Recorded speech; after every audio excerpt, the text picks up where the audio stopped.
In this third video, examining the claims Jordan Peterson makes in his biblical series, I will dive into his analysis of the Christian Trinity of the Father, Son, and Holy Spirit. As we saw in the second video of my series on the Serpent-Satan synthesis, where Peterson nimbly stepped around the true contextual history of the Garden of Eden narrative, once again, Peterson retroactively assigns another deep psychological meaning to the Trinity, but carefully avoids discussing why the concept evolved in the first place. The Trinity doctrine arose as a theological coping mechanism to rationalize the problem of the growing, but disputed belief that took hold among some Christian sects about the deistic nature of Jesus that conflicted with the core monotheistic principle of a single God.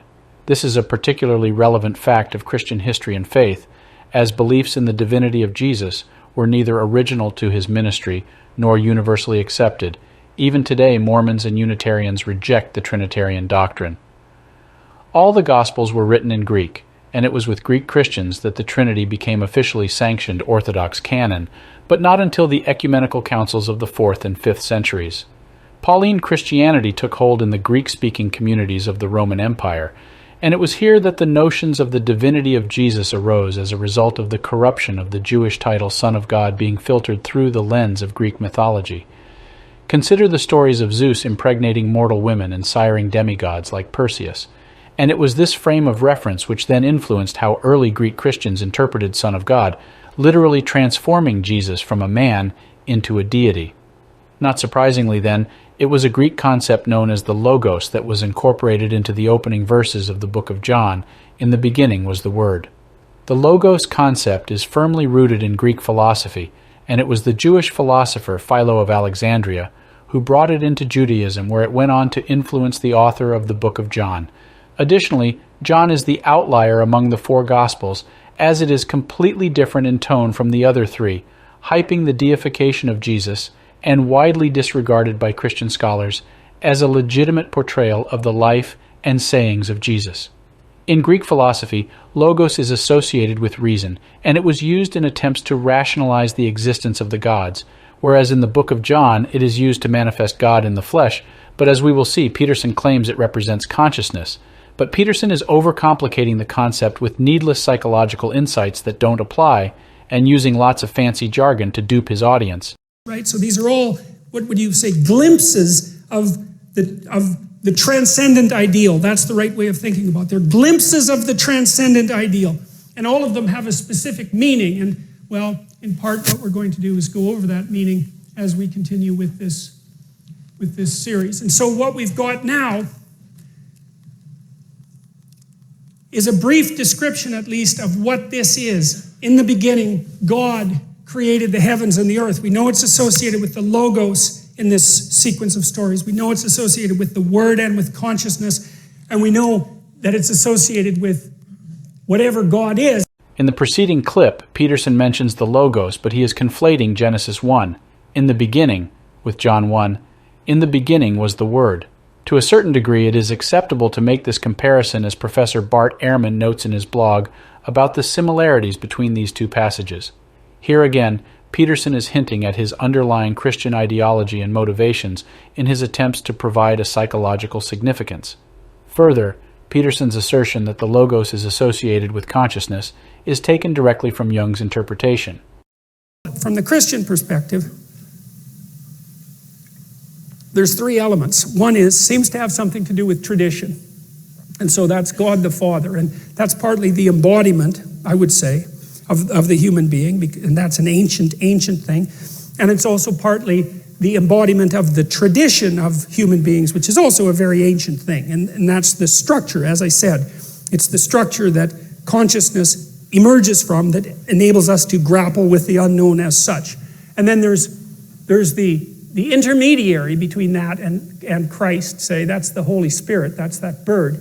And that's the Spirit in a more abstracted sense. And I would say that's probably as close as Christianity ever got to the notion of consciousness as such. Part of the notion of Christ, and this is something that I've puzzled over for a long time, and I learned a lot of this from Jung, is that there's an idea in Christianity that there's consciousness as such, which in some sense is eternal. It stretches from the beginning of the time to the end of time, but it's this abstracted notion. but it lacks a certain kind of reality because it's not instantiated somewhere. It's not instantiated in a specific time and place in history.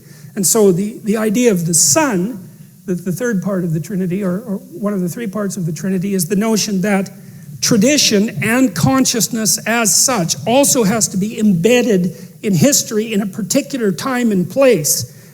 Expounding on his beliefs on the Logos, Peterson said something which immediately set off an alarm bell of what he is truly hinting at, something that would have gotten him burned at the stake for heresy in more unenlightened times.